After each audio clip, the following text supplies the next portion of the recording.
तो आओ बेटा आगे बढ़ते हैं बच्चों। तो ऑप्टिक्स में हम लोग आज स्टार्ट करने जा रहे हैं ऑप्टिकल इंस्ट्रूमेंट, है ना बेटा। क्या स्टार्ट करने जा रहे हैं? Optical instrument. तो ऑप्टिकल इंस्ट्रूमेंट पढ़ते हैं बेटा। तो देखिएगा ध्यान से, ऑप्टिकल इंस्ट्रूमेंट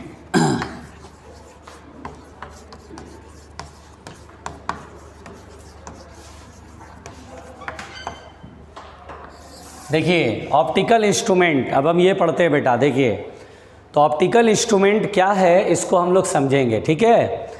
इस चैप्टर के अंदर हम लोग इंस्ट्रूमेंट्स के बारे में पढ़ेंगे। हम लोग इंस्ट्रूमेंट यूज़ क्यों करते हैं?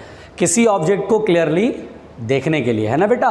किसी ऑब्जेक्ट को बहुत ही क्लियरली देखने के लिए, जैसे कोई बहुत छोटा है उसको देखना होता है, या कोई बहुत दूर है उसको देखना होता है, या प्लैनेट्स या स्टार्स उनको देखना होता है। तो उसके लिए हम लोग बेटा ये ऑप्टिकल इंस्ट्रूमेंट्स हम लोग यूज़ करते हैं, है ना। उसके लिए हम लोग क्या यूज़ करते हैं बेटा? ऑप्टिकल इंस्ट्रूमेंट्स यूज़ करते हैं।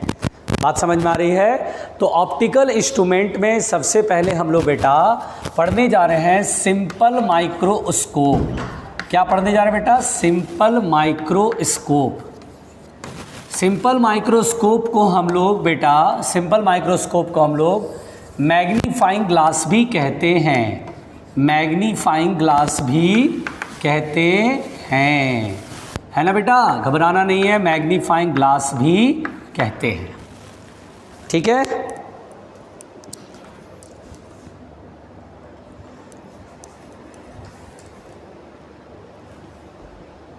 तो हम लोग बेटा simple microscope that is magnifying glass पढ़ने जा रहे हैं, ठीक।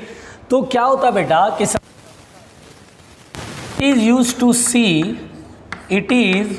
Used to see the small objects. It is used to see the small objects, है ना बेटा।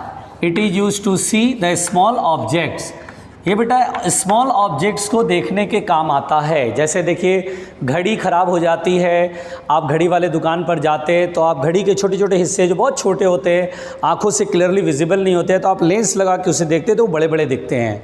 या ज्वेलरी शॉप में जहाँ पर छोटी छोटी जो है ना वो होती है, ज्वेलरी होती है ना छोटी छोटी, उनमें डिज़ाइनिंग्स होती हैं, तो उस डिज़ाइनिंग को ठीक से देखना है, बनाना है, तो वहाँ पर ये लोग जो हैं मैग्नीफाइंग ग्लास का इस्तेमाल किया जाता है, हम लोग करते हैं।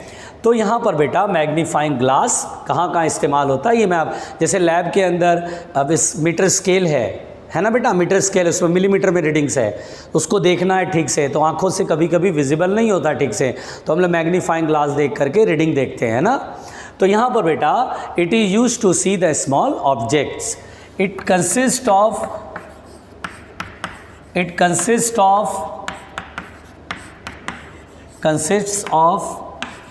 a convex lens with small focal length. Convex lens of small focal length. यहाँ पर बेटा सिंपल माइक्रोस्कोप में क्या होता है? तो एक कॉन्वेक्स लेंस होता है जिसका फोकल लेंथ छोटा होता है, स्मॉल फोकल लेंथ। ये स्मॉल फोकल लेंथ क्यों होता है बेटा? इसकी आगे कहानी हम लोग सीख जाएंगे अपने आप, है ना। तो इसमें क्या होता है बेटा? सिंपल माइक्रोस्कोप में क्या होता है? कॉन्वेक्स लेंस होता है। कॉन्वेक्स लेंस को ही सिंपल माइक्रोस्कोप कहते हैं, या उसको हम लोग मैग्नीफाइंग ग्लास भी कहते हैं। तो सिंपल माइक्रोस्कोप क्या होता है? एक सिंपल कॉन्वेक्स लेंस होता है। कॉन्वेक्स लेंस तो आप जानते ही हैं।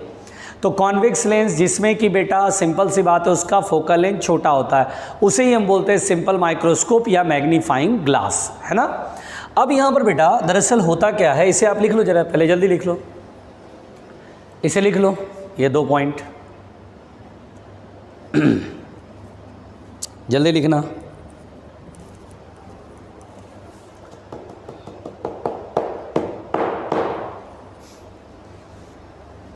लिख लिया?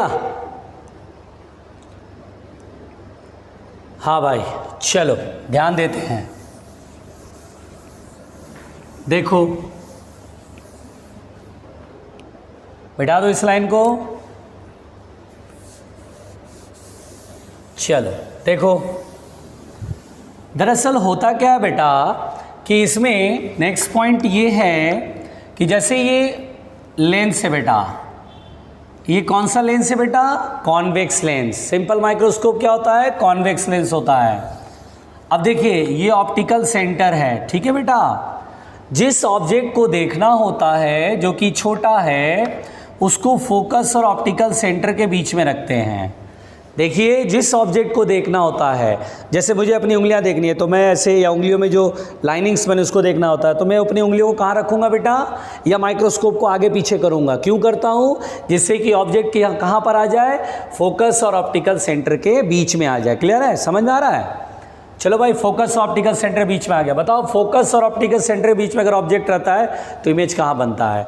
तो देखो बेटा, दरअसल ये ए बी ऑब्जेक्ट है, ए बी एक ऑब्जेक्ट है, तो इससे जो लाइट निकलेगी एक तो प्रिंसिपल एक्सिस के पैरेलल और एक ऑप्टिकल सेंटर से पास करेगी। जो ऑप्टिकल सेंटर पास करेगी वो बिना मुड़े सीधा निकल जाएगी, और एक फोकस से पास करेगी। तो यहाँ पर बेटा चूँकि प्रिंसिपल एक्सिस के पैरेलल वाली लाइट फोकस से गुजरती, इनको पीछे बढ़ाएंगे तो ऐसे करके कहीं ये यहाँ पर कट करेगी, है ना, कट करेगी। तो हमने पढ़ा भी था कि अगर ऑब्जेक्ट फोकस और ऑप्टिकल सेंटर के बीच में हो तो इमेज उसी तरफ बनता है, वर्चुअल बनता है, इरेक्ट बनता है और ऑब्जेक्ट से बड़ा बनता, बन रहा है ना बड़ा। हाँ, अब इधर से देखना है आपको, इधर से देखना। अच्छा बेटा, आँख जो है वो लेंस के काफ़ी करीब मान के चलेंगे। आँख जो है या आई ऑब्जर्वर क्या है, इसको लेंस के काफ़ी करीब मान के चलेंगे। तो देखिए यहाँ पर ए डैश बी डैश इमेज बनता है। पहले तो बेटा इमेज समझ में आ रहा है? जल्दी बताओ, इमेज समझ में आ रहा है? हाँ, ये देखिए, ऑप्टिकल सेंटर ऑफ फोकस के बीच में अगर ऑब्जेक्ट रखते हैं तो इमेज उसी साइड बनता है। आँख इधर से देखेंगे तो आपको ये नहीं दिखाई देगा, आपको ये दिखाई देगा। अरे भाई, इतना बड़ा है, दिख गया ना इतना बड़ा? देखिए ये छोटा सा है और लेंस बीच में लगा दिया और इधर से देखते हैं तो हमें बड़ा सा इमेज बनता है और हम बहुत आराम से उस काम को कर सकते हैं ना बेटा। तो ध्यान दीजिएगा, यहाँ पर बेटा आई के केस में एक चीज़ आप जान लीजिए कि इन केस ऑफ आई, ये जो आई होता है बेटा, आँख जो होता है बेटा, इसके बारे में सुनिए। आँख जो होता है, हमारी आँखें, वो मिनिमम से मिनिमम 25 सेंटीमीटर तक हम लोग क्लियरली देख सकते हैं। अगर कोई ऑब्जेक्ट मेरी आँखों से 25 सेंटीमीटर से कम दूरी पर होगा तो मुझे ये क्लियरली विजिबल नहीं होगा, मुझे वो ठीक से समझ नहीं आएगा, धुंधला होगा, आँखों पे जोर पड़ेगा। लेकिन अगर 25 सेंटीमीटर तक है तो मुझे दिखाई देगा। इसीलिए हम बोलते हैं किसी आई का, नॉर्मल आई जिसमें बीमारी नहीं है कोई, अनएडेड आई है ना बेटा, तो अनएडेड आई के लिए near point of clear vision 25 centimetre. तो देखिए बेटा, अगर आपसे बोले आई तो near point of clear vision या नियर पॉइंट बोलते हैं ना बेटा, near point of clear vision, near point of clear vision, clear vision कितना होता है बेटा, जल्दी बताओ? 25 सेंटीमीटर। कितना होता है? 25 सेंटीमीटर, है ना बेटा। और far point of clear vision, है ना बेटा, मैक्सिमम कहाँ तक बहुत क्लियरली देख सकते हैं? तो इन्फिनिटी। क्या बोलते हैं बेटा? इन्फिनिटी, बहुत दूर। एक नॉर्मल आई 25 से लेके इन्फिनिटी तक बीच में किसी भी ऑब्जेक्ट को रखोगे देख लेगा। जैसे एक आई है, जैसे मान लो बेटा ये आई है, अब यहाँ पर बेटा ये आई जो है वो मिनिमम 25 तक, 25 से और कम आएगा तो दिखाई देगा ठीक से? नहीं, है ना, क्लियरली विजिबल नहीं होगा। और 25 से लेके इन्फिनिटी तक, ये इन्फिनिटी पर है, बीच में कहीं भी हो वो दिखेगा। तो near point of clear vision कितना होता है? 25 सेंटीमीटर, जिसको अमूमन नॉर्मली कैपिटल डी से लिखते हैं। बोलो समझ में आया? Minimum point of clear vision जो लिस्ट डिस्टेंस, कभी near point of clear vision को ना list distance of distinct vision भी बोलते हैं। क्या बोलते हैं? List distance of distinct vision भी बोलते हैं। तो 25 सेंटीमीटर होता है, ठीक है। और far point is infinity. Clear हो गया ना? तो पहले तो ये आई के बारे में एक नॉर्मल सी टॉक थी, ये करना ज़रूरी था। अब यहाँ पर देखो बेटा, ज़रा तुम दिमाग लगाओ, बुद्धि लगाओ, अगर खोपड़ी ठीक चल रहा है। देखो, आई और लेंस बहुत करीब होते हैं, आई और लेंस बहुत करीब होते हैं। तो ये जो बने दिखाई देगा ए डैश बी डैश, आई को यही दिखाई देगा। क्या ये डिस्टेंस लेंस से डी से इन्फिनिटी के बीच में होनी चाहिए? बोलो सही लिखा? ये जो है आई, समझो कि लेंस पर है, ठीक है, लेंस के करीब है। लेंस से जो डिस्टेंस वही समझो आई से डिस्टेंस है, ठीक है बेटा। तो ये जो डिस्टेंस होना चाहिए, ये आई किसको देखेगा? ए बी को देखेगा कि ए डैश बी डैश को देखेगा? ऑब्वियस सी बात है, ए डैश बी डैश दिखाई देगा। इधर से देखो तो ये नहीं, इतना बड़ा दिखाई देगा, यही चीज़ इतनी बड़ी दिखाई देगी। तो ये कम से कम हमारे रेंज में तो हो, विजिबल रेंज में तो हो। ये चौक मेरे 25 और इन्फिनिटी के बीच में हो तब तो मुझे चौक दिखाई देगा, दिखाई देगा ना भाई। वही बात है, डी से इन्फिनिटी के बीच में होना चाहिए ये। क्लियर? चलिए, अब यहाँ पर बेटा एक पॉइंट है जिसे हम बोलते हैं मैग्नीफाइंग पावर। क्या बोलते हैं बेटा? Magnifying power.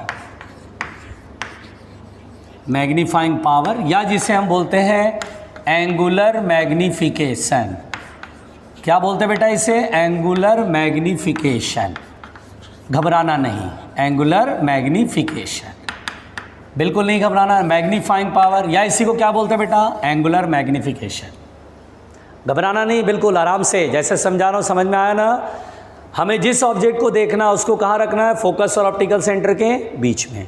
जो इमेज बनेगा उधर ही बनेगा, जिधर ऑब्जेक्ट उसी साइड बनेगा। यहाँ से आप देखेंगे तो आपको वही इमेज दिखाई देगा।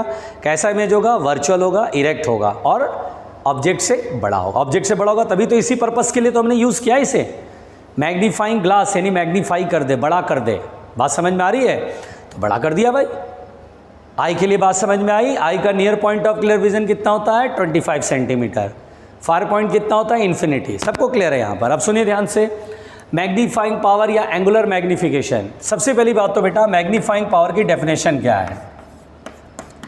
सबसे पहले तो मैग्नीफाइंग पावर की डेफिनेशन हमको समझनी पड़ेगी। तो देखिए ध्यान से सुनिएगा, मैग्नीफाइंग पावर की डेफिनेशन। मैग्नीफाइंग पावर को m.p से लिख रहे हैं। मैग्नीफाइंग पावर की डेफिनेशन बहुत सिंपल है बेटा। ये जो इमेज है बेटा वो आई पर कितना एंगल बना। आई का मतलब लेंस समझेंगे, क्योंकि ये और ये दोनों बहुत ही क्लोज होता है। तो ये जो इमेज होता है वो आई पर यानी लेंस पर जो एंगल बना रहा है वो है ना, यानी angle made by the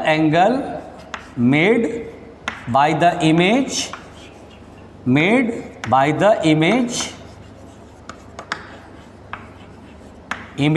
on eye to the, बिल्कुल आराम से, कंफ्यूज मत होना, बड़ा सा लग रहा है। Angle made by the image on the आई।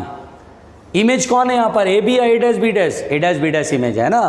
तो angle made by the image on the eye upon angle made by object on eye without lens when placed at D। अरे बाप रे, इतने में तो लोगों के होश उड़ गए होंगे, सर ये क्या डेफिनेशन है सर, बड़ा खतरनाक लग रहा है। देखिए magnifying power, angle made by the image on the eye. ठीक है सर, ये बड़ा अच्छा लगा सर। इमेज जो एंगल बना रहा आई पर, आई मतलब लेंस समझ लेंगे, ठीक है बेटा, लेंस, बड़ा अच्छा लगा सर। ये क्या है? एंगल मेड बाय ऑब्जेक्ट, जिस ऑब्जेक्ट को देखने के लिए हम यूज़ कर रहे हैं magnifying glass. Angle made by the object on आई, अच्छा है। विदाउट लेंस यानी लेंस को हटा दो। अरे लेंस हटा दो, लेंस हटा दिया। When placed at D, object D distance पर हो। अच्छा रुको, पहले यहाँ तक लिख लो भाई, लिख लो, पहले यहाँ तक लिख लो, पहले लिख लो यहाँ तक, अच्छे से लिख लो बेटा, अच्छे से सब लोग लिखो पहले, घबराना नहीं।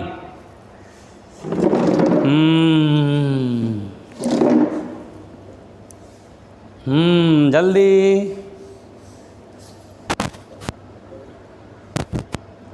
कोई नहीं घबराएगा।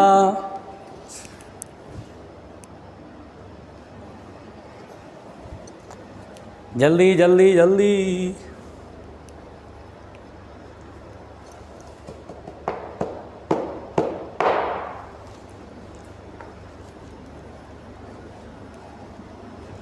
हाँ, मिटाया जाए।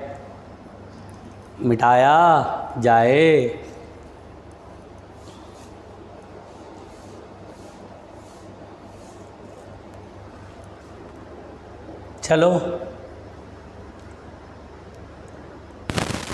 हाँ भाई, डायग्राम ठीक से बनाना बेटा, डायग्राम ठीक से बनाना, रायता मत फैला देना। बना लिया डायग्राम?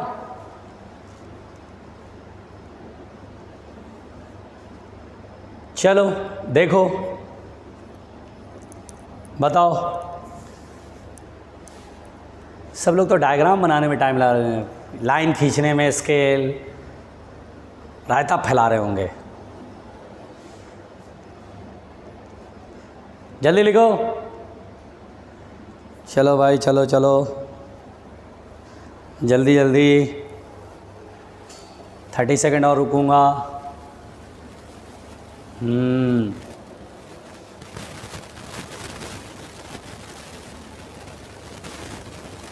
बहुत बढ़िया, जोर से बोलो, बहुत बढ़िया, बहुत बढ़िया।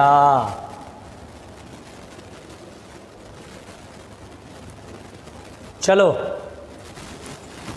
देखो प्यारे उल्लुओं, प्यारे, इस डायग्राम को देख रहे हो? चलो इस डायग्राम को देखो, आओ इस डायग्राम में समझाता हूँ। मैग्नीफाइंग पावर का डेफिनेशन क्या है बेटा? Angle made by the image on the eye. बताओ इमेज कौन है? A dash B dash. Eye पर जो एंगल बनाएगा, तो इसकी मुंडी को ये देखो ऐसे मिला रहा हूँ, ये एंगल थीटा बनाया। क्या बनाया? थीटा। बताओ आई पर एंगल मतलब लेंस पर एंगल, ठीक है? तो बताओ ये इमेज आई पर यानी लेंस पर कितना एंगल बना रहा? थीटा। देखो ये मुंडी ऐसे मिलाया ऑप्टिकल सेंटर पे, फुट इसका यहाँ पर है ही, थीटा एंगल। आ रही बात समझ में?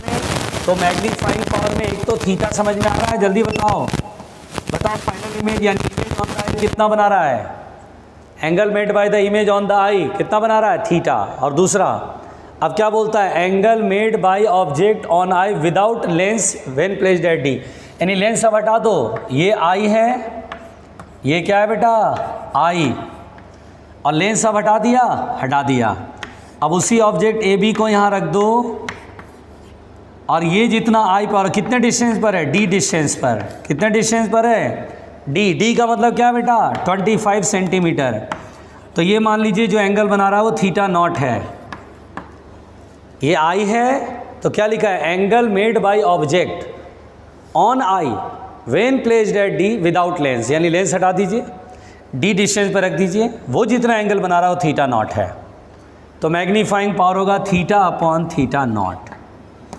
मैग्नीफाइंग पावर कितना होगा बेटा? Theta upon theta not. Magnifying power theta upon theta not, ठीक है? मैग्नीफाइंग पावर बेटा पिक्सल में बोलते हैं, जैसे आप मोबाइल का कैमरा बोलते हैं ना, 5 मेगापिक्सल, 10 मेगापिक्सल, तो यहाँ पर पिक्सल जो होता है बेटा वो मैग्नीफाइंग पावर की यूनिट होती है। लेकिन हम लोग को यहाँ पर इस स्टैंडर्ड पे ज़रूरत नहीं है, इस लेवल पे भी ज़रूरत नहीं है, हमें पिक्सल विक्सल की बोलने की ज़रूरत नहीं है।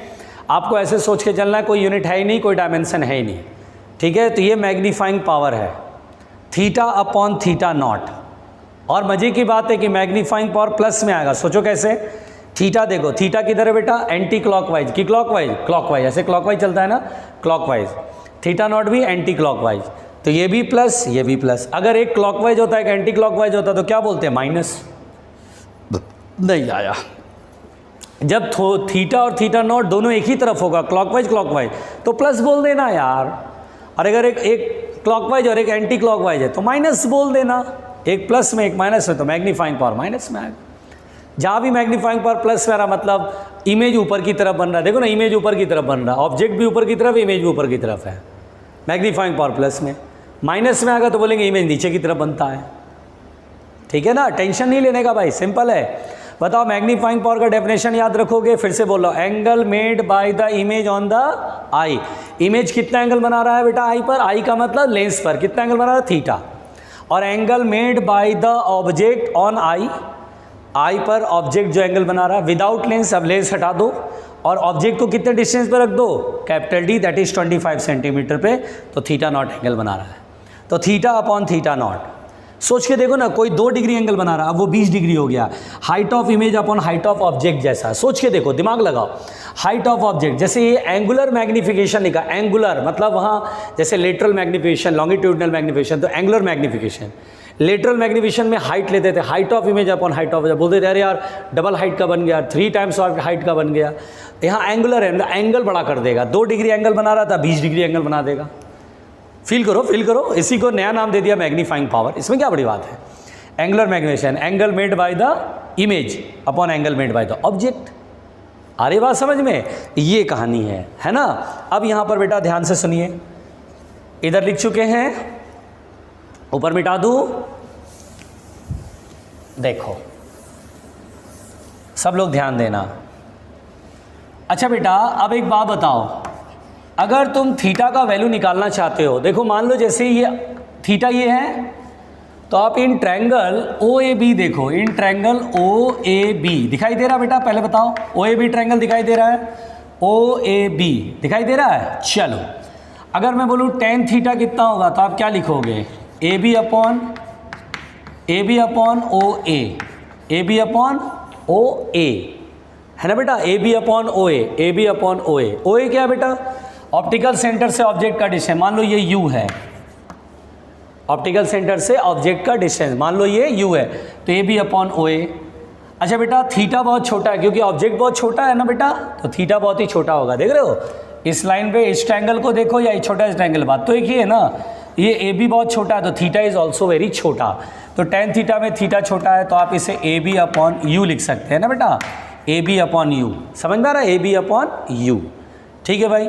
एंड थीटा नॉट, देखो तो थीटा नॉट की वैल्यू यहाँ से देखो, क्या theta naught tan theta naught A B upon D होगा, एंड टेन थीटा नॉट बराबर होगा A B upon D, A B upon D, और थीटा नॉट छोटा है तो टेन थीटा नॉट में टेन हटा देंगे, टेन थीटा की वैल्यू थीटा ही होता है, तो theta naught equal to A B upon D. और अब बेटा मैग्नीफाइंग पावर कह रहा है, तो मैग्नीफाइंग पावर होता है, फॉर्मूला क्या होता है जल्दी बताओ, मैग्नीफाइंग पावर का formula theta upon theta not. यहाँ पर बेटा एक चीज़ आपको मैं क्लियरली बताना चाहता हूँ कि थीटा की value A B upon U और थीटा नॉट की value A B upon D, तो थीटा अपॉन थीटा नॉट लिखोगे तो ए बी अपॉन यू और थीटा नॉट की वैल्यू कितना, ए बी नीचे होगा A B upon D, A B से भी कट जाएगा, कट जाएगा, तो मैग्नीफाइंग पावर में डी अपॉन यू। एक चीज़ आप समझो ध्यान से, यहाँ u की वैल्यू माइनस मत लिखना, ओनली मैग्नीट्यूड लिखना, ऐसा मत समझना कि अच्छा जितने भी फॉर्मूला को ऑप्टिक्स में कराएगा सब में साइन कन्वेंशन पुट करें, यहाँ मत करना, यहाँ मत करना, मेरी बात समझ में आ रही है, यहाँ मत करना, हमें केवल मैग्नीट्यूड बताना है कि मैग्नीफाइंग पावर 2 हो जाएगा, 3 हो जाएगा, 10 हो जाएगा, मतलब एंगल 1 डिग्री है तो 10 गुना, मतलब 10 डिग्री है तो 100 डिग्री हो जाएगा, ऐसा समझ के चलो। मतलब बेटा हम u की वैल्यू यहाँ पर only put the magnitude of u, यानी only put the magnitude of u, only put the magnitude of, यानी u का मैग्नीट्यूड पुट करो, अगर नहीं दिया है तो निकालो और उसे पुट करो, u का केवल मैग्नीट्यूड पुट करना, d तो हो गया 25 और u बोलेगा ऑब्जेक्ट यहाँ पर है, कभी बोलेगा ऑब्जेक्ट यहाँ पर है, कभी बोलेगा ऑब्जेक्ट यहाँ, यू अलग अलग हो सकता है, लेकिन यू हमेशा एफ और ओ के बीच में होगा। जैसे मान लो फोकल लेंथ 10 सेंटीमीटर है तो ऑब्जेक्ट डिस्टेंस 10 से छोटा ही होगा, 8 होगा, 9 होगा, 7 होगा, 6 होगा, 5 होगा, ठीक है ना, यू अलग अलग वैल्यू रखेंगे, मैग्नीफाइंग पावर अलग अलग कैलकुलेट होता चला जाएगा। पहुँचिए, सब पहुँचिए, लिखिए, ध्यान से लिखो, लोग मैग्नीफाइंग पावर में अक्सर कंफ्यूज जाते हैं, आप मैग्नीफाइंग पावर में कंफ्यूज मत होना, बहुत ही सिंपल है, थीटा अपॉन थीटा नॉट, और यहाँ पर सॉल्व करके मैंने मैग्नीफाइंग पावर कितना लाया, डी अपॉन यू, तो magnifying power of a simple microscope is D upon you. It's a very simple कहानी, लिखो जल्दी, लिखो लिखो,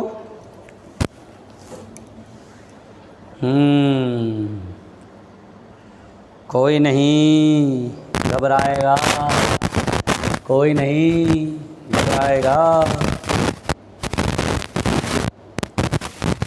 हो गया, जल्दी बोलो बच्चों, हो गया।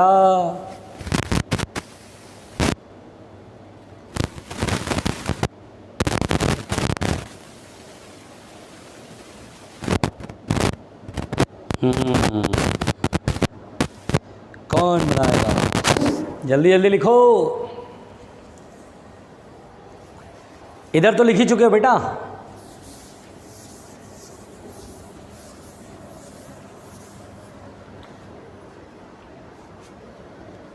खतरनाक प्राणियों मिटा दूं,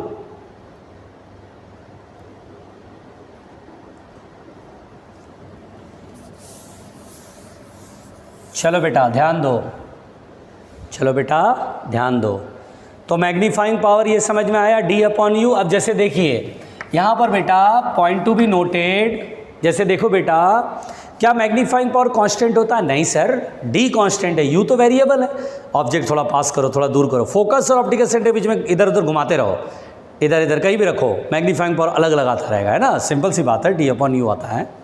क्या यू का साइन के साथ वैल्यू पुट कर, नहीं सर, मैग्नीट्यूड पुट करना है, वैल्यू वगैरह निकाल लेंगे उसके बाद यहाँ पुट कर देंगे मैग्नीट्यूड के साथ, प्लस माइनस नहीं रखना बस।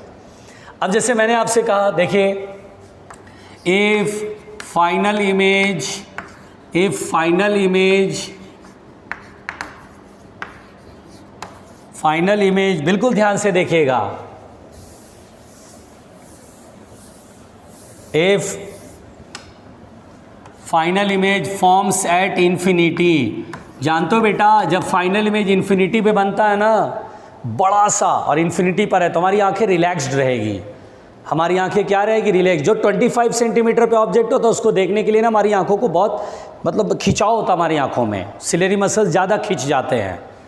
हमारी आंखों के जो मसल्स होते हैं सिलेरी मसल्स, वो ज़्यादा खिंच जाते हैं, है ना, मोस्ट स्ट्रेंड बोलते हैं उसको। जब बहुत दूर पर बनता है इमेज तो वहाँ पर आंखें रिलैक्स्ड होती है। इसीलिए आप देखते हैं पहाड़ों पर हम जाते हैं, घाटियों में जाते हैं तो हमें अच्छा लगता है, क्योंकि वहाँ मेंटली रिलैक्स होते हैं। एक्चुअली जो भी चीज़ होती है दूर दूर होती है, तुम्हारी आंखें रिलैक्स्ड स्टेट में होती हैं। अब भीड़ भाड़ इलाके में रहोगे ना, तुम्हारी आंखें जो क्या रहेगी, मोस्ट स्ट्रेंड रहेगी, पास पास की चीज़ों को देखना है, तुम्हारे आंखों में खिंचाव ज़्यादा होता है। क्लियर है? तो यहाँ पर बेटा अगर आपसे बोलता है final image forms at infinity, इसका मतलब रिलैक्स्ड आई है, that is relaxed I, that is relaxed I. Relaxed क्या होगा? आई रिलैक्स्ड होगा। इसी को बेटा नॉर्मल एडजस्टमेंट बोलते हैं, और इसी को क्या बोलते हैं बेटा? Normal adjustment. अगर कुछ नहीं बोलता है तो हम यही समझते हैं कि नॉर्मल एडजस्टमेंट। जैसे आपको बेवकूफ़ बनाने को बोलेगा, अरे यार माइक्रोस्कोप ना नॉर्मल एडजस्टमेंट में है।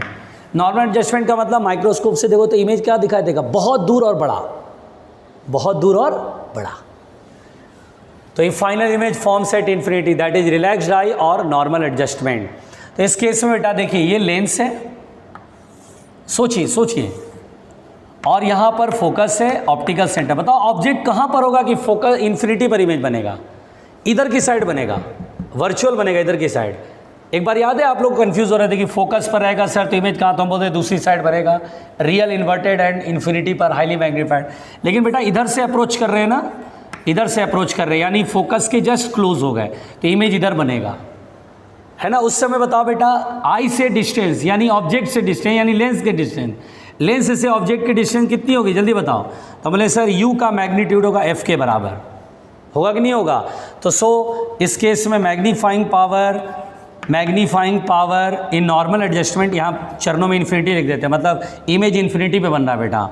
तो मैग्नीफाइंग पावर कितना होगा? तो डी बाई यू, यू की वैल्यू कितना होगा? एफ। लो जी, हो गया जी। यानी जब फाइनल इमेज इन्फिनिटी बनता है यानी नॉर्मल एडजस्टमेंट में, तो मैग्नीफाइंग पावर होता है D by F, D by F. अब जैसे बोलेगा लेंस की फोकल लेंथ मालूम है, बोलेगा चलो बताओ नॉर्मल एडजस्टमेंट में मैग्नीफाइंग पावर, तो बोला डी बाई एफ होता है। डी की वैल्यू कितना है? 25 सेंटीमीटर, और फोकल लेंथ दे देगा, बोलेगा 10 सेंटीमीटर है तो 10 सेंटीमीटर रखेंगे, 25/10 2.5 आ जाएगा भाई, सीधा सीधा। बोलो क्लियर? आसान है, बिल्कुल आसान है। आप इसे नोट करो, जल्दी नोट करो बेटा, जल्दी।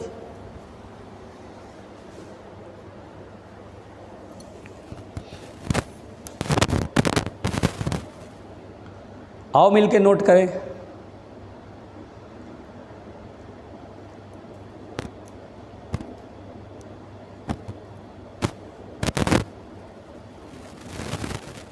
चलो भाई मुंडी को ऊपर करते हैं, जल्दी जल्दी लिखते हैं।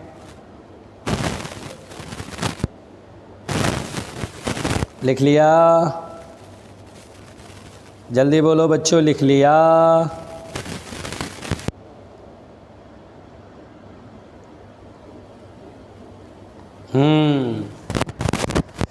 हटाएं। चलो देखो,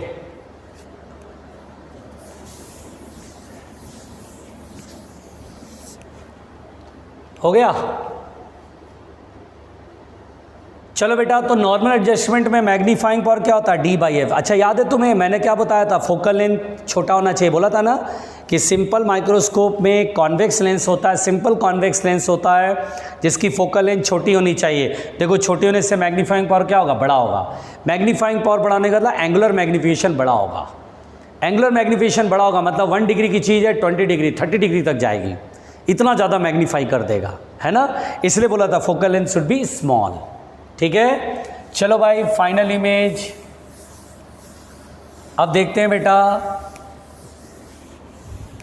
मान लो जैसे बेटा फाइनल इमेज फॉर्म्स है डी, अच्छा फाइनल में डी पर बन रहा है, डी का मतलब इमेज जो है आंख से कितनी डिस्टेंस पर है, 25 सेंटीमीटर पर।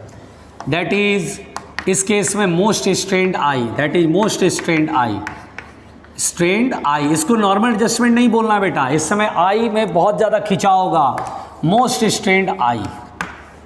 इस केस में मैग्नीफाइंग पावर, ये मैग्नीफाइंग पावर की लिमिट है, इससे ज़्यादा नहीं हो सकता मैग्नीफाइंग पावर।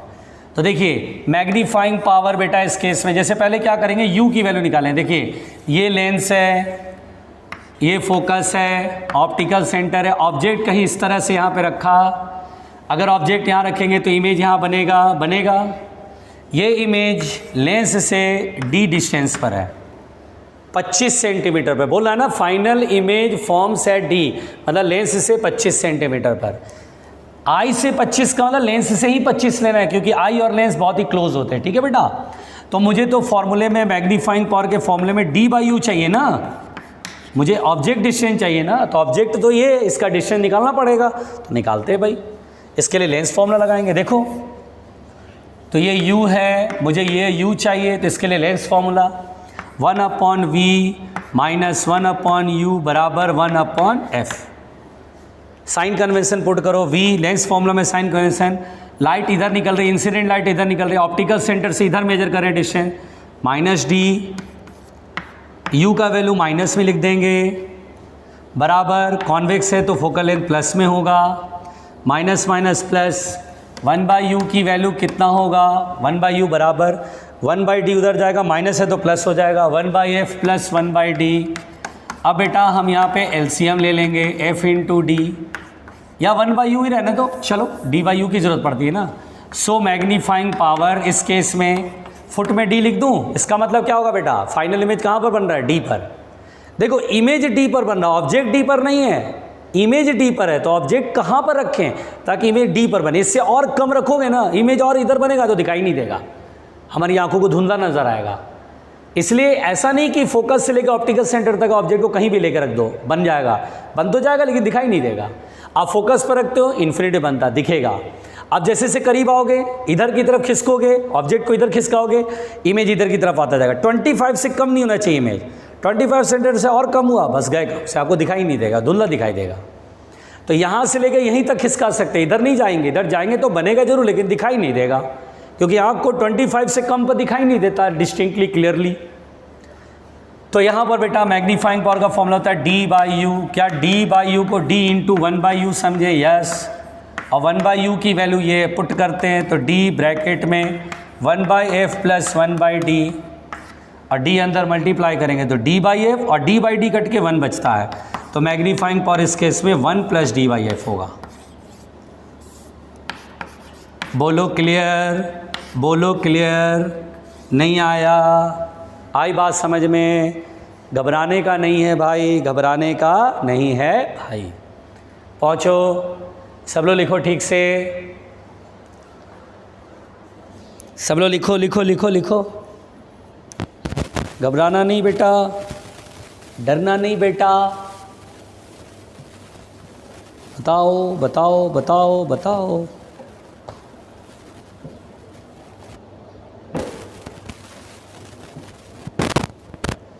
चलो भाई, तो बन गया। देखो d/u में मैंने u का केवल मैग्नीट्यूड रखा ना, साइन वाइन नहीं रखा, d इंटू 1/u बस, केवल मैग्नीट्यूड कैलकुलेट करते हैं। और पता है कि मैग्नीफाइंग पावर प्लस में आएगा एंगल के हिसाब से, एंगल ऊपर क्लॉकवाइज और ऑब्जेक्ट भी क्लॉकवाइज, ऑब्जेक्ट जो एंगल बनाता है वो भी क्लॉकवाइज, इमेज जो एंगल बनाता है वो भी क्लॉकवाइज। जब दोनों ही एंगल सेम सेंस में तो मैग्नीफाइंग पावर पॉजिटिव रहता है। ये एक कॉमन सेंस लगा के करना, दिमाग में एक्चुअली क्या होता है ना, बुक में ना कन्फ्यूजिंग दिया फार्मूला, उस फार्मूले को ठीक कहेंगे लेकिन वो कन्फ्यूजिंग है। तो जिस स्टाइल से मैं बता रहा हूँ इसमें क्या होता है, कन्फ्यूज़न नहीं होता। अक्सर बच्चों को ना ऑप्टिकल इंस्ट्रूमेंट में ना मैग्नीफाइंग पावर का फॉर्मूले में प्रॉब्लम होती है, बुक में देता माइनस, वो माइनस याद रखता है, बाकी आगे कन्फ्यूज जाता है। इसलिए आप टेंशन मत लो, जैसे समझा रहा हूँ परफेक्ट समझा रहा हूँ, ठीक है बेटा, हर सवाल बना दोगे, परेशान मत होना। चलो मिटाते हैं, मिटा दूँ, चल लिख लिया होगा ना। तो अब एक बात बताओ, क्या सीखा आपने? क्या मैग्नीफाइंग पावर दो ही हो सकते हैं? नहीं सर, मैग्नीफाइंग पावर तो कुछ भी हो सकता है। हाँ, मैग्नीफाइंग पावर ऑलवेज, देखो बेटा, magnifying power of a convex lens यानी simple microscope D by F और 1 प्लस डी बाई एफ से बड़ा नहीं होगा। ठीक है, maximum value 1 plus D by F और D by F. D by F कब होता है बेटा? रिलैक्स्ड आई के केस में। कब होता है बेटा? जब आई क्या हो? रिलैक्स्ड हो। रिलैक्स्ड आई का मतलब क्या होता है, जल्दी बताओ? Normal adjustment. रिलैक्स्ड आई का मतलब क्या होता है बेटा? Normal adjustment. Normal adjustment, clear हो गया? नॉर्मल एडजस्टमेंट, इसका मतलब डी बाई एफ होगा मैग्नीफाइंग पावर। इस समय इमेज कहाँ बनता है? Image forms at infinity. ये सब याद रखना पड़ता है। Image forms at infinity, image forms at infinity. और ये कब होता है? 1 प्लस डी बाई एफ। जल्दी बताओ। मोस्ट स्ट्रेंड आई, आँखों में बहुत ज़्यादा खिंचाव होगा। मोस्ट स्ट्रेंड आई। और बताओ, इस केस में इमेज कहाँ बनता है? 25 सेंटीमीटर पे। Image forms at D, image forms at D. इतने के बीच में कहीं भी हो सकता है। ऑब्जेक्ट बस इस तरह से रखना लेंस के आगे कि 25 से कम पर इमेज ना बने, इमेज 25 से कम पर ना बने। ऑब्जेक्ट इस तरह से रखना होता है कि 25 से, बाकी कहीं भी बने, कोई टेंशन नहीं है। क्लियर है? ये पहले लिख लो, ये सिंपल कहानी है बेटा, ये सिंपल कहानी है बेटा।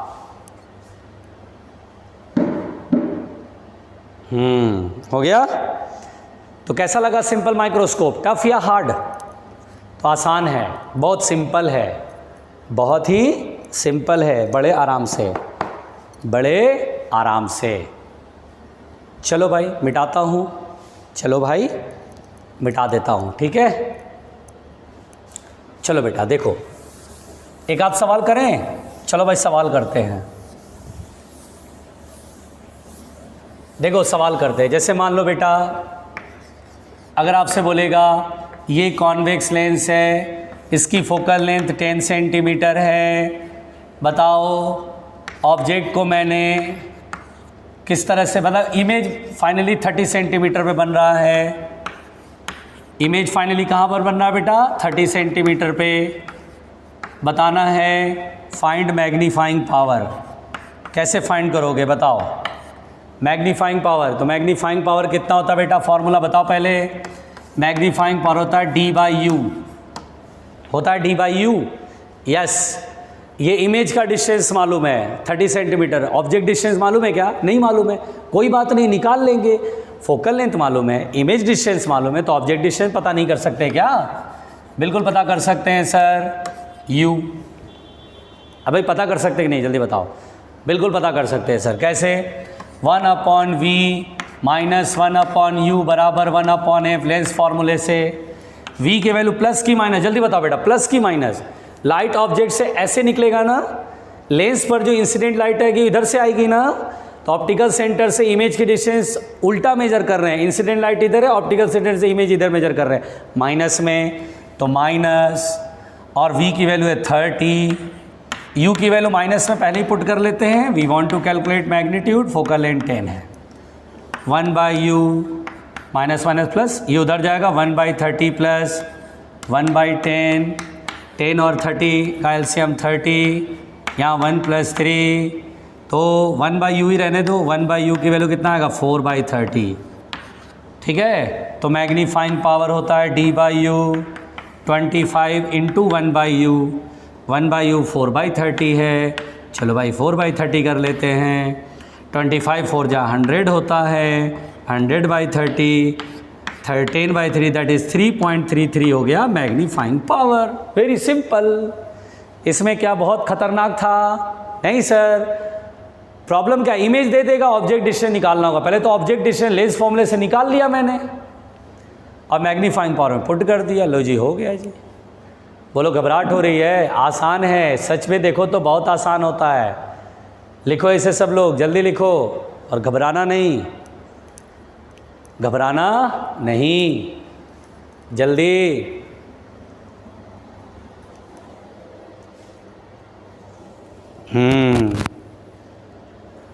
क्या मैंने बोला बेटा?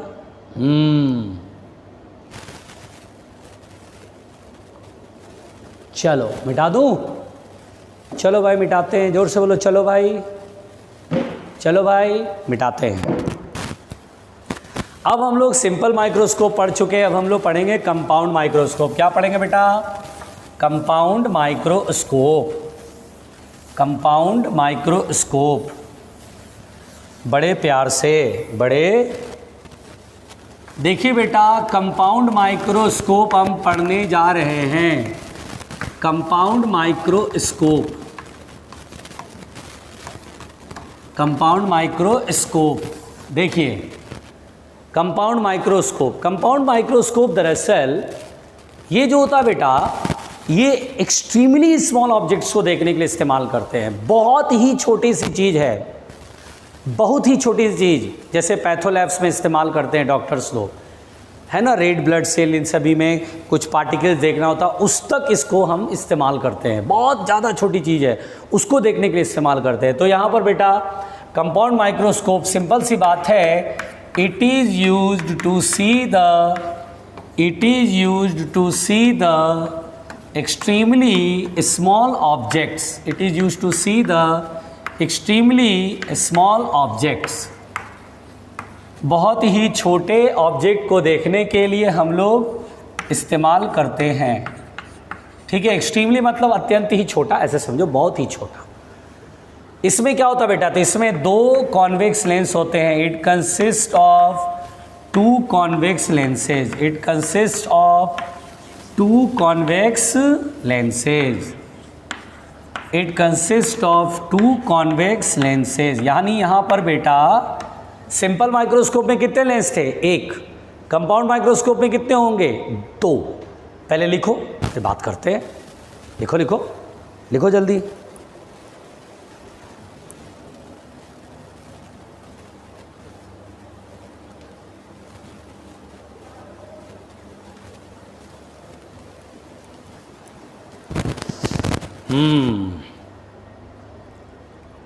चलो भाई, हो गया बेटा? मिटाया जाए? चलो मिटाते हैं। देखो देखो बेटा, समझो ध्यान से। देखो इसमें कहानी ये होती है बेटा, बहुत आराम से सुनना। जो डायग्राम है उसको समझो, जो डायग्राम है उसको समझो, घबरा मत जाना, मैं यहीं हूँ। सबसे पहली बात तो बेटा, इसमें जो दो लेंस होता है, वो दो लेंस एक ही साइज के नहीं होते हैं। दो लेंस एक ही साइज के, साइज मतलब अपर्चर, एक ही अपर्चर के नहीं होते। एक छोटा अपर्चर होता है और एक बड़ा अपर्चर होता है। पहले समझो, सीखो इसे। एक छोटा अपर्चर होता है और एक बड़ा अपर्चर होता है। बहुत आराम से सुनना, ये बड़ा अपर्चर है। डायग्राम साफ साफ बनाना है, पहले मैं बना लेता हूँ, समझा देता हूँ, फिर आप बनाना, ठीक है, जब मैं कहूँगा तब। अब क्या होता है बेटा, जो लेंस ऑब्जेक्ट के करीब होता है उसे बोलते हैं ऑब्जेक्टिव लेंस। ऑब्जेक्टिव लेंस का मतलब क्या होता है, जल्दी बताओ? जो लेंस ऑब्जेक्ट के करीब होता है, जिसे आप फील्ड लेंस भी कहते हैं। क्या बोलते हैं बेटा? कभी कभी लिख देगा फील्ड लेंस, तो घबरा जाते हैं बच्चे, घबराना मत। फील्ड लेंस या फिर ऑब्जेक्टिव लेंस, ठीक है। और जो लेंस आई के करीब होता है उसे बोलते हैं आई लेंस, आई पीस, या ऑकुलर लेंस बोलते हैं। क्या बोलते हैं बेटा? Ocular lens. घबराना नहीं। अब देखो बेटा, ये ऑब्जेक्टिव लेंस है, इसका फोकस ये है। जो बहुत ही छोटा सा ऑब्जेक्ट है जिसे आंखों से हम देख भी नहीं पा रहे हैं कि वो कुछ है, उसको देखना है बेटा। तो उसको हम लोग क्या करते हैं बेटा, ये ऑब्जेक्टिव का ऑप्टिकल सेंटर और ये आई पीस का ऑप्टिकल सेंटर। पहले तो सवाल ये पूछा जाता है थ्योरेटिकल, किसका अपर्चर बड़ा होता है? बताओ, आई पीस का अपर्चर बड़ा है कि ऑब्जेक्टिव का अपर्चर बड़ा है? तो हम बोलते हैं सर ऑब्जेक्टिव का अपर्चर छोटा है, आई पीस का अपर्चर बड़ा है। और जिसका, ऐसे याद रख लो, जिसका अपर्चर बड़ा उसका, दोनों का फोकल लेंथ छोटे छोटे होते हैं, याद रखना। यानी जो टू कॉन्वेक्स लेंस होते हैं उसमें दोनों के फोकल लेंथ क्या होते हैं? छोटे छोटे होते हैं। उसमें भी सबसे ज़्यादा छोटा किसका होगा? तो बोलेंगे जिसका अपर्चर छोटा है उसका फोकल लेंथ भी छोटा होगा। इसका फोकल लेंथ छोटा है लेकिन इससे बड़ा रहता है। किससे बड़ा रहता है? ऑब्जेक्टिव से बड़ा होता है थोड़ा सा आई पीस का फोकल लेंथ। ऐसे याद रखना, जिसका अपर्चर बड़ा उसका फोकल लेंथ बड़ा, जिसका अपर्चर छोटा उसका फोकल लेंथ छोटा। क्या बुराई है? याद नहीं रख सकते हैं? पहले तो दोनों के फोकल लेंथ छोटे छोटे ही होते हैं। छोटे में भी सबसे छोटा कौन? ऑब्जेक्टिव। और थोड़ा बड़ा कौन? आई पीस, ठीक है। अब यहाँ पर देखिए बेटा, जिस ऑब्जेक्ट को हमें देखना वो से हम ऑब्जेक्टिव के फोकस और ऑप्टिकल सेंटर के बीच में नहीं आना चाहिए, वो बहुत क्लियर है, यहाँ नहीं होना चाहिए, इधर होना चाहिए, यानी beyond objective, beyond focal length, focus of the object, यानी जिसको देखना है वो बीच में नहीं आना चाहिए, यहाँ कहीं नहीं आना चाहिए, वो फोकस के इधर होना चाहिए, वो फोकस के इधर होना चाहिए। ठीक है भाई, तो इधर है, चलो भाई इधर है, तो इमेज कहाँ बनेगा? हम जानते हैं फोकस और 2F के बीच में इमेज ऑब्जेक्ट आता है, तो इमेज इस साइड बनता है, तो इस ऑब्जेक्ट का इमेज बनेगा मुंडी ऊपर रख के। देखिए ये ऑप्टिकल सेंटर से पास हो रहा है, ये लाइट ऐसे करके आई और यहाँ कटी, मान लो यहाँ कटी, घबराना नहीं, ये देखो मैं मिटा के सही कर देता हूँ, पेन से थोड़ी ना सही होगा, तो ठीक से बनाना पड़ेगा बेटा, समझदारी के साथ, जोर से बोलो, ठीक से बनाना पड़ेगा समझदारी के साथ। और ये यहाँ कटा, ऐसे इस लेंस पर गिरा, ये इमेज यहाँ बना, किसका इमेज बना? ए बी का इमेज, ए बी जो ऑब्जेक्ट है इसका इमेज यहाँ बना, ए डैश बी डैश। ठीक है बेटा, ये इस लेंस से इमेज यहाँ बना, रियल बनेगा, इन्वर्टेड बनेगा, थोड़ा सा बड़ा होगा, मैग्नीफाइड होगा, है ना, जरा सा, वो ज़्यादा टेंशन मत लो, ए डैश बी डैश। अब यहाँ पर बेटा इससे जो इमेज बन गया, तो इस लेंस के लिए ऑब्जेक्ट है ए बी, वो ए बी कहाँ होगा? इसके फोकस के बाद होगा। इस डिस्टेंस को बेटा ये यहाँ लिख दूँ, यहाँ लिख देता हूँ, यू ओ से रिप्रेजेंट करते हैं। किससे रिप्रेजेंट करते हैं जल्दी बताओ? You O. यू ओ का मतलब क्या हुआ? यू का ऑब्जेक्ट और ओ मतलब ऑब्जेक्टिव से ऑब्जेक्ट की डिस्टेंस। बड़ा कंफ्यूजिंग है ये, देखो यहाँ पर कंपाउंड माइक्रोस्कोप पहली बार जो पढ़ते हैं ना भूल जाते हैं, वो कंफ्यूज हो जाते हैं, अरे सर ये क्या था, यू ओ वी ओ ऐसे करके आता है, कंफ्यूज नहीं होना है। ओ फॉर क्या है? ऑब्जेक्टिव, ऑब्जेक्टिव से ऑब्जेक्ट की डिस्टेंस, यू ओ, सिंपल। अब ऑब्जेक्टिव लेंस जो यहाँ पर इमेज बना रहा है इसको वी ओ लिखेंगे। क्या लिखेंगे? V O. अरे भाई जान देने लगे, ये वी ओ क्या है? अरे भाई ओ फॉर ऑब्जेक्टिव है भाई, वी मतलब इमेज का डिस्टेंस, ऑब्जेक्टिव लेंस ने जो इमेज बनाया उसे वी ओ लिख दिया, क्या फर्क पड़ता है भाई? बोलो क्लियर? अब बेटा सुनना ध्यान से, बिल्कुल आराम से सुनना। ये जो दोनों लेंस होते हैं बेटा एक सिलेंड्रिकल ट्यूब में फिटेड होते हैं, सिलेंड्रिकल ट्यूब में फिटेड होते हैं, ठीक है ना, सिलेंड्रिकल ट्यूब में फिटेड होते हैं। ध्यान दीजिए, ये जो ट्यूब होता है बेटा, या कुल मिला के ऐसे समझिए, ये जो लेंस होते हैं बेटा वो आगे पीछे शिफ्ट हो सकते हैं अपने मन से। हम लेंस को, चूंकि ये जो अपनी जगह पर है, अब इस लेंस को आगे पीछे शिफ्ट करके कोशिश ये करेंगे कि फोकस के बाद आए, उसके बाद इस लेंस को भी आगे पीछे शिफ्ट करेंगे। इसको बोलते हैं रैक एंड पिनियन अरेंजमेंट। क्या बोलते हैं बेटा जल्दी बताओ? Rack and pinion arrangement, pinion arrangement. इसका मतलब क्या होता है जल्दी बताओ? इसका मतलब क्या होता है? इसका मतलब होता है बेटा कि लेंस एक ट्यूब के अंदर फिटेड होता है, ट्यूब इधर उधर करेंगे, लेंस इधर इधर होगा। ये भी एक दूसरे ट्यूब के अंदर फिटेड होता है, ऐसे ऐसे ट्यूब के अंदर एक ट्यूब और होता है, उसमें लेंस फिट होता है ना, ऐसे समझा करो, ठीक है। तो ये आगे पीछे खिसक सकता, बस इतना ही याद रखो, आगे पीछे खिसक सकता है, ये भी आगे पीछे खिसक सकता है। बोलो क्लियर? तो यहाँ आगे पीछे खिसकाते हैं, क्यों खिसकाएंगे भैया इसको आगे पीछे? हम ये कोशिश करेंगे, ध्यान देना, point to be the noted, हम ये कोशिश करेंगे कि ये जो इमेज बना है जो कि इसके लिए ऑब्जेक्ट का काम करेगा, किसके लिए ऑब्जेक्ट का काम करेगा जल्दी बताओ?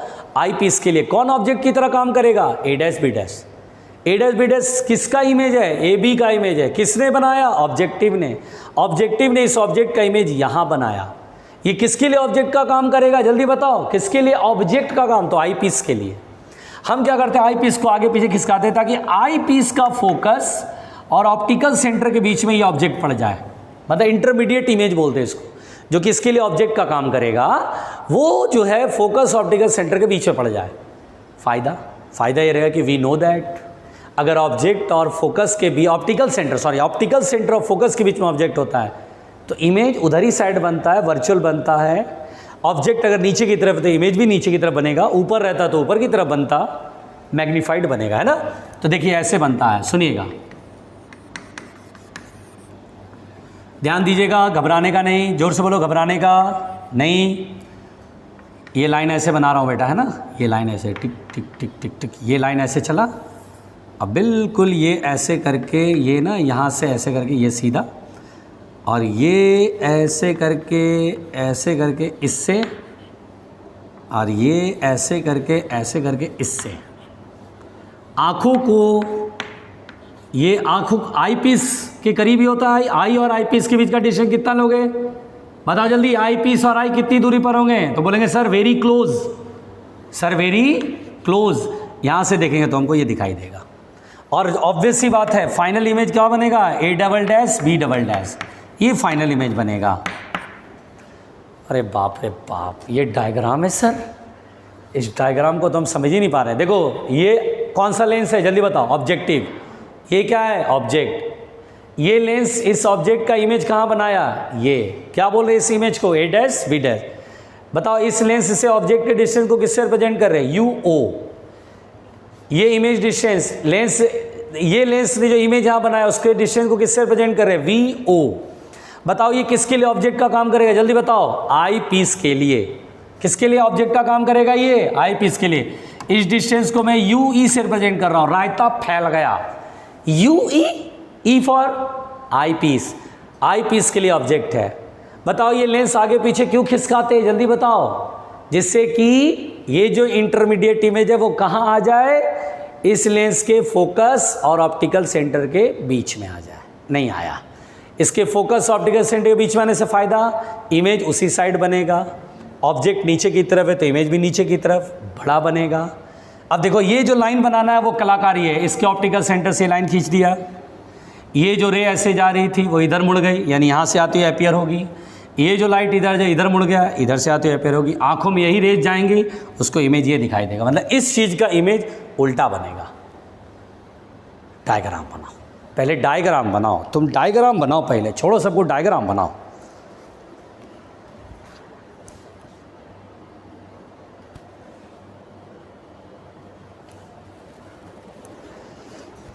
डायग्राम बनाओ बच्चों, डायग्राम बनाओ। घबराओ नहीं, डायग्राम बनाओ। घबराओ नहीं, डायग्राम बनाओ। सब लोग डायग्राम बनाइए। बड़ा खराब है भाई डायग्राम। ये diagram is important for your exam. 12th वाले बोर्ड में तो ये सब एग्जाम में बहुत आते हैं ना, ये सब diagram. Draw the labelled diagram, ऐसे लिख के लेगा, draw the labelled diagram of compound microscope है ना, तो बच्चों को एकदम बिल्कुल बनाना याद हो जाता है। हो गया बेटा? आधा मिनट और रुकूंगा।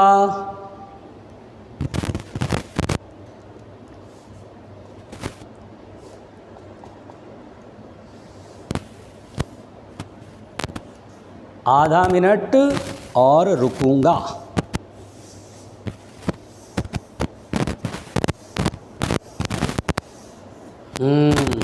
जोर से बोलो।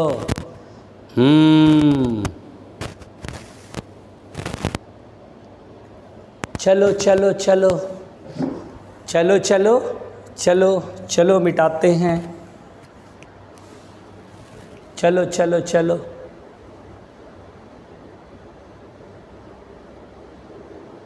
हो रही है घबराहट, हो रही है घबराहट। अरे हो तो रही होगी। चलो पूछते हैं सवाल। इंटरमीडिएट इमेज कौन सा? इंटरमीडिएट इमेज कौन सा? A B, A double dash B double dash, A dash B dash, A dash B dash, A dash B dash. चलो बताओ ऑब्जेक्टिव के लिए ऑब्जेक्ट कौन है? ऑब्जेक्टिव लेंस ये, ऑब्जेक्ट ये है। इस डिस्टेंस को किससे दिखाते हैं? ऑब्जेक्ट के डिस्टेंस को यूओ से। ऑब्जेक्टिव लेंस ने इमेज कहाँ बनाया? ए डैश बी डैश पर। इसको किससे दिखाते हैं? वीओ से। ये किसके लिए ऑब्जेक्ट का काम करेगा? आईपीस के लिए। आईपीस से ऑब्जेक्ट, इसका इंटरमीडिएट इमेज, जिसे आप ऑब्जेक्ट फॉर आईपीस कहेंगे या इंटरमीडिएट इमेज कहेंगे, इसका डिस्टेंस कितना होगा? You E, E for eyepiece. Final image यहाँ बनेगा। अच्छा बताओ बेटा, देखने वाला जो ऑब्जर्वर है उसको कौन दिखाई देगा? A double dash B double dash. क्या ये फाइनल इमेज डी से इन्फिनिटी के बीच में नहीं बनना चाहिए? जल्दी बताओ। बनना चाहिए नहीं बनना चाहिए? बनना चाहिए सर। डी और इन्फिनिटी के रेंज में होना चाहिए। 25 से कम और होगा तो दिखाई देगा ठीक से? नहीं। तो डी और इन्फिनिटी के बीच में कहीं भी बन जाएगा। बोलो क्लियर? पहले तो ये डायग्राम बेटा हर किसी को याद होना चाहिए, बहुत सिंपल है। ठीक है, मिटाता हूँ भाई इसे, मिटाता हूँ भाई इसे। चलो ध्यान दो,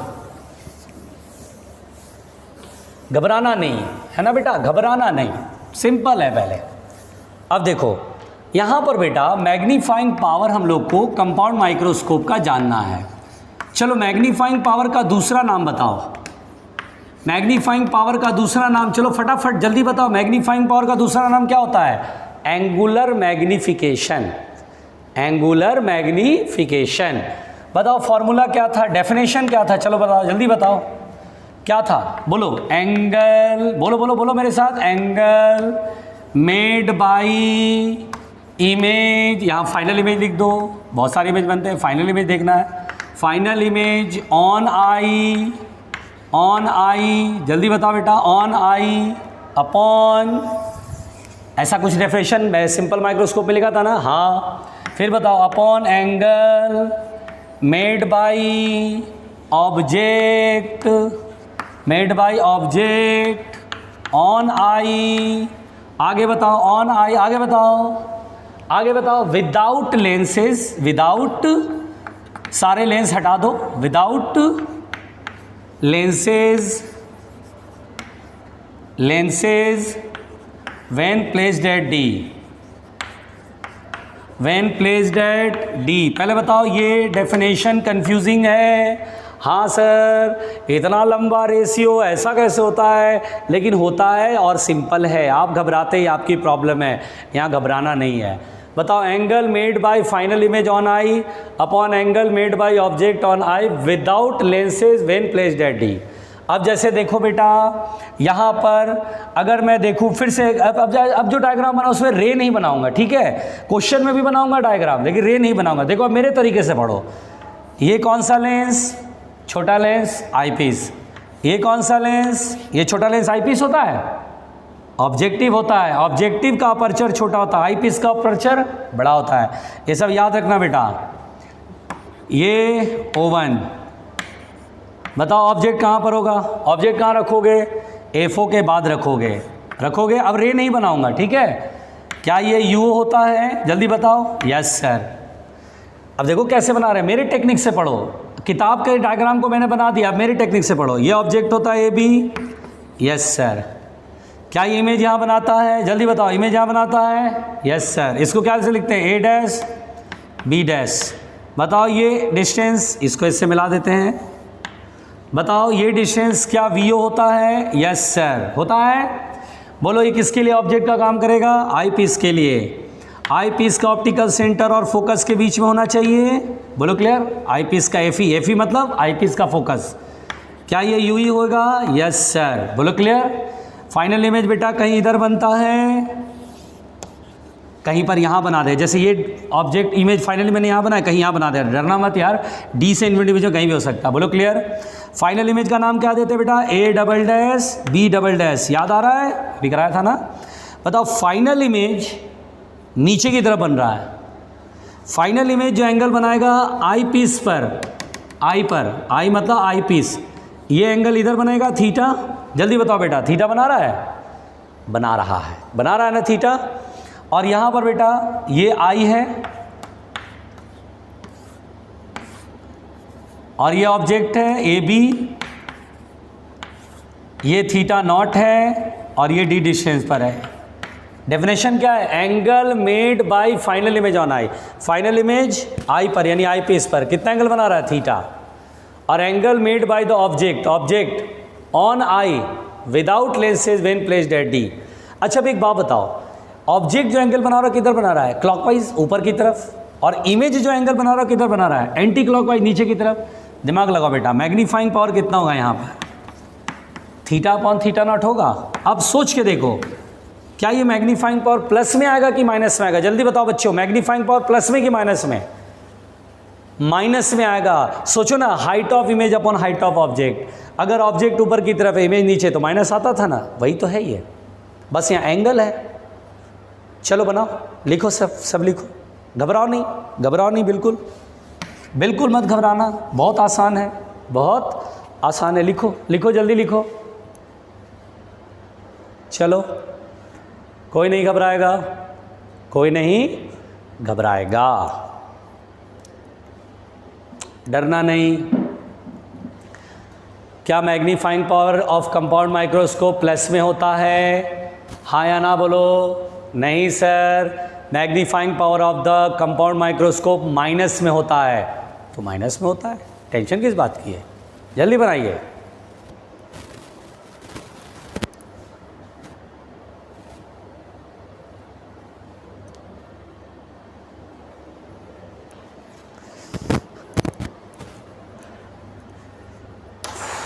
हो गया? तो यहीं तक आज रहने देते हैं। कंपाउंड माइक्रोस्कोप में यहाँ तक पहुँच गए। कल कंपाउंड माइक्रोस्कोप हो जाएगा और टेलीस्कोप भी हो जाएगा, लगभग टेलीस्कोप कंप्लीट हो जाएगा। ठीक है, तो कंपाउंड माइक्रोस्कोप और टेलीस्कोप कल के लेक्चर में कंप्लीट हो जाएगा बेटा। जितना पढ़ाया है ठीक से रिवाइज करना। ऑप्टिकल इंस्ट्रूमेंट आसान होता है, बुक में पढ़ोगे तो कंफ्यूज हो जाओगे। जो मैंने पढ़ाया उसको बार बार रिवाइज करोगे, ठीक हो जाएगा। ठीक है, ओके, आज के लिए यहीं तक। Thank you.